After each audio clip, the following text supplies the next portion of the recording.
Après 20 mois d'impasse et de réunions virtuelles, le Kosovo et la Serbie sont de nouveau à la table des négociations. Même si le contexte est peu propice, c'est un grand pas en avant, nous explique cet avocat, expert politique et ancien conseiller de la présidence du Kosovo. Mais pour Pristina, il n'y a vraiment qu'un seul objectif à atteindre. Il n'y a qu'une seule question ouverte, c'est la reconnaissance du Kosovo par la Serbie, dit-il.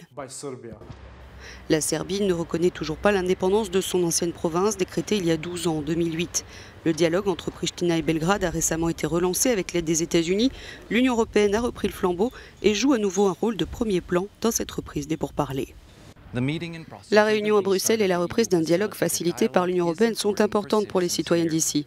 Mais le Kosovo est également touché par une flambée de cas de Covid-19 et à cela s'ajoutent des troubles politiques et un récent changement de gouvernement. Je m'attends à ce que le dialogue reprenne et d'une meilleure manière. J'espère que les choses s'amélioreront pour les citoyens du Kosovo car nous sommes confrontés à une situation bien pire en ces temps de coronavirus.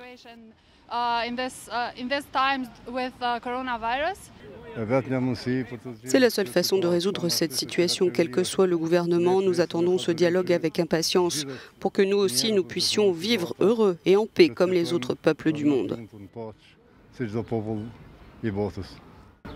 La rencontre en personne à Bruxelles entre Pristina et Belgrade ce jeudi n'est que le début d'un long chemin à parcourir.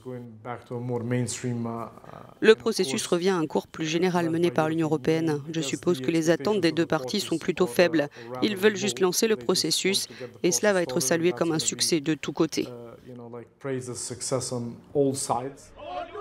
Ce sera une rencontre délicate pour les deux parties, rendue encore plus difficile par la récente inculpation pour crime de guerre du président du Kosovo Hashim Thaçi à La Haye.